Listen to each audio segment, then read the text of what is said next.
Eu sou o professor Alessio e nós somos os Cacholas. Quer receber os nossos conteúdos? Não se esquece de se inscrever no nosso canal e ativar o sininho.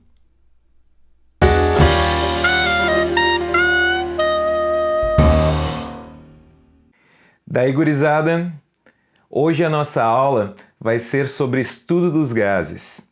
E para falar sobre estudo dos gases, a gente vai passar primeiro sobre a diferença entre gases reais e gases ideais. A gente vai falar da equação de estado de um gás ideal. Vamos falar também da lei geral dos gases. Vamos falar de algumas transformações gasosas, alguns casos particulares que são importantes. E para concluir essa aula, a gente vai fazer dois pequenos exercícios. Então vamos começar.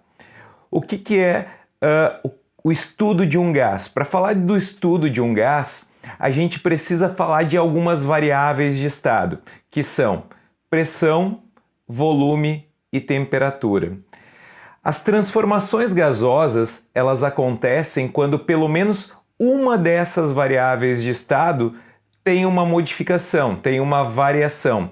E quando uma dessas variáveis de estado sofre uma variação, pelo menos mais uma das outras duas também vai sofrer variação. Pode ser que as três sofram variações, ou pelo menos duas delas vão sofrer uma variação. Então, sendo assim, a gente terá uma transformação gasosa. Diferença entre gases reais e gases ideais. Os gases reais, eles não se movimentam de forma totalmente livre.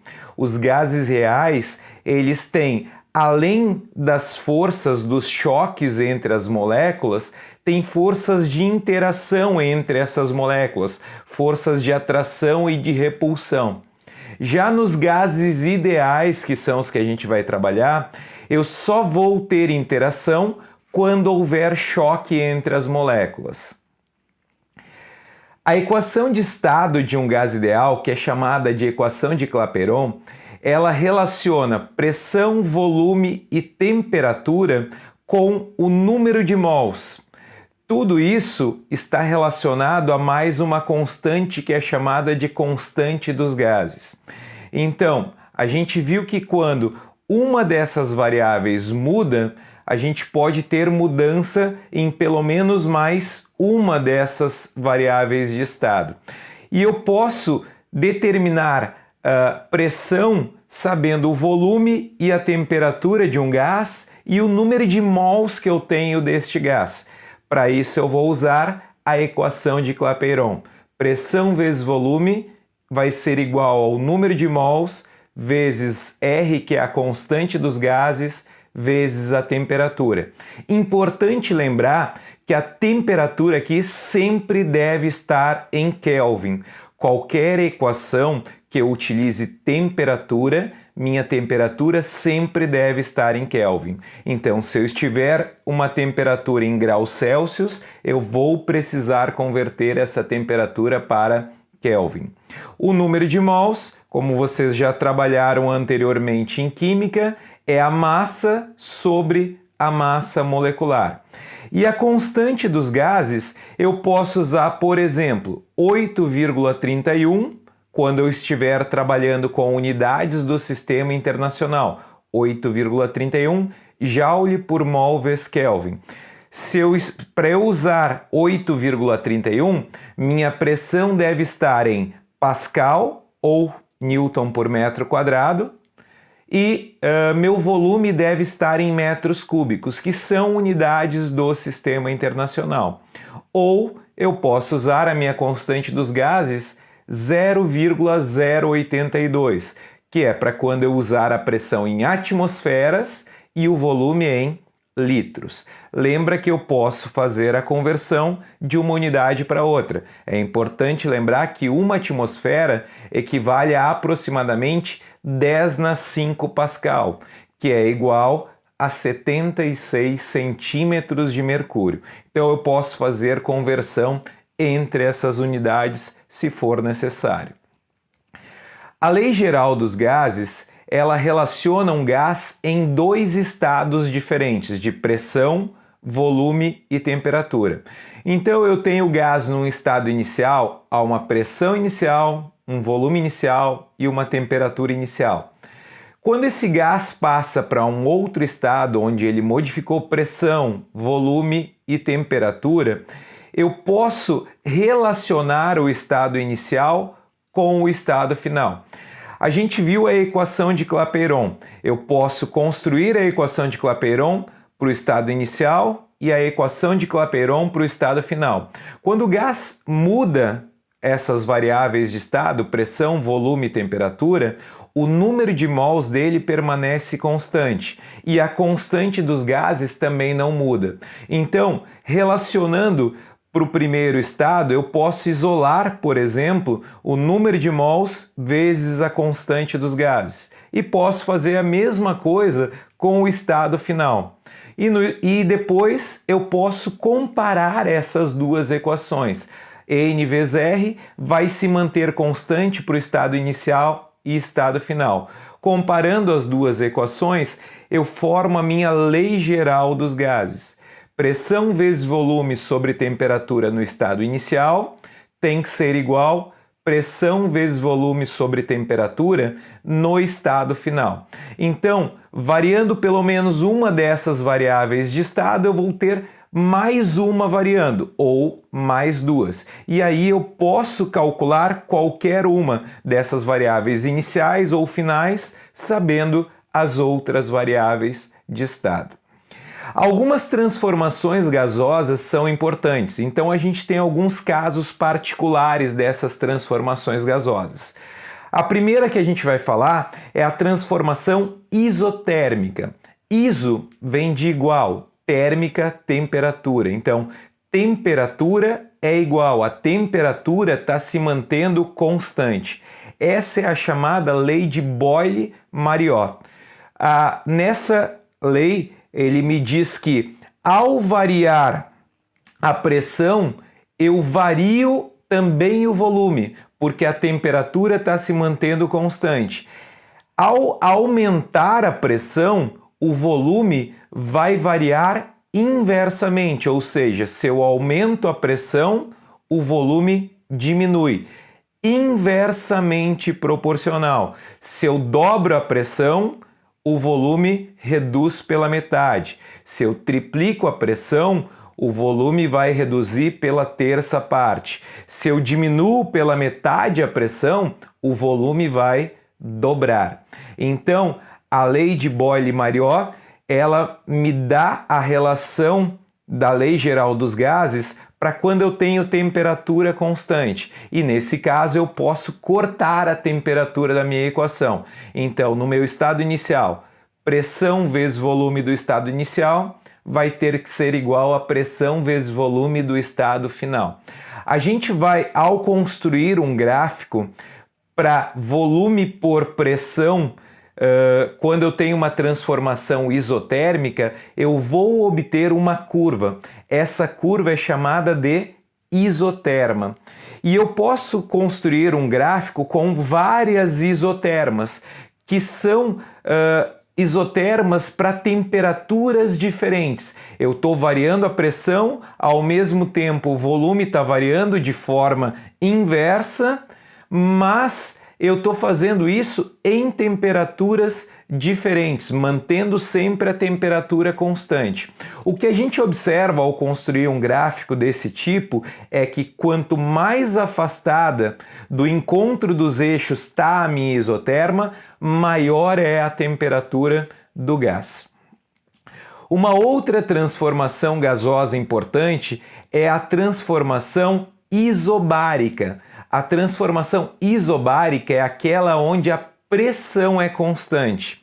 Essa é a chamada primeira lei de Charles e Gay-Lussac. Essa lei, ela relaciona o volume com a temperatura, já que agora a minha pressão é constante. O que o Charles e o Gay-Lussac descobriram foi que, ao variar o volume, a temperatura também variava e elas variam diretamente proporcional uma à outra. Se eu dobro o volume, dobra a temperatura, triplica a temperatura, triplica o volume. Reduzo a quarta parte a temperatura, vai reduzir a quarta parte o volume. Então, de novo usando a lei geral dos gases, como a pressão é constante, eu posso cortar a pressão e aí a minha equação vai ficar volume sobre temperatura do estado inicial igual a volume sobre temperatura do estado final. Ao construir um gráfico do volume sobre a temperatura, eu vou obter sempre uma reta. Por quê? Porque essas duas grandezas são diretamente proporcionais. E a gente vai falar agora de um terceiro caso particular, que são as transformações isométricas ou ainda isovolumétricas, também chamadas de transformações isocóricas. Essas transformações são as que têm volume constante. Essa é a segunda lei de Charles e Gay-Lussac. Nessa transformação, como o volume é constante, pressão e temperatura estão variando. E, de novo, essas duas variáveis de estado são diretamente proporcionais. Se eu aumento a pressão, aumenta a temperatura na mesma proporção. Dobrando a pressão, dobra a temperatura. Triplicando a pressão, triplica a minha temperatura. Novamente, se eu pego a lei geral dos gases e corto agora o volume da minha equação, eu fico com pressão sobre temperatura do estado inicial vai ser igual a pressão sobre temperatura do estado final. Ao construir novamente gráfico da pressão pela temperatura, eu vou obter retas, pois elas são grandezas diretamente proporcionais. É bom lembrar que quanto mais inclinada for a minha reta, maior é o meu volume. Bom, para concluir, vamos fazer dois exemplos. O primeiro exemplo fala assim: o gás oxigênio utilizado em hospitais é armazenado em cilindros com volume de 60 litros e pressão de 150 atmosferas. Se considerarmos a temperatura constante, pode-se afirmar que o volume ocupado pelo gás oxigênio, sob pressão de 760 milímetros de mercúrio, é. O primeiro problema que a gente tem nessa questão é que ele me dá a pressão do estado inicial em atmosferas e a pressão do estado final em milímetros de mercúrio. Então eu preciso converter uma das duas. Qual das duas? Tanto faz. Então é importante lembrar que uma atmosfera são 760 milímetros de mercúrio. Então eu posso trabalhar, por exemplo, com a atmosfera. Como nesse caso aqui eu tenho a temperatura constante, eu vou usar pressão vezes volume do estado inicial, vai ter que ser igual a pressão vezes volume do estado final. No estado inicial, a pressão era de 150 atmosferas e o volume 60 litros. No estado final, a pressão é de 1 atmosfera e o volume é o que eu vou descobrir. Meu volume, nesse caso, 150 vezes 60, 9.000 litros, letra a minha resposta. Vamos pegar uma questão um pouquinho mais divertida. Certo gás, considerado ideal, com massa de 34 gramas, está contido em um recipiente de 12,3 litros sob pressão de 4 atmosferas, a 27 graus Celsius. Considerando apenas as massas atômicas dadas pela tabela abaixo, assinale o gás contido no recipiente. Ele me dá a constante dos gases para utilizar, 0,082 atmosfera vezes litro por mol vezes Kelvin.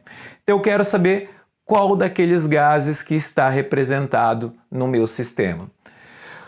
Com a equação de estado de um gás, a gente tem a pressão, que foi dada, que é de 4 atmosferas, a gente tem o volume, que é de 12,3 litros, a gente tem a temperatura, que é de 27 graus Celsius. Só preciso lembrar que a temperatura eu preciso usar sempre em Kelvin.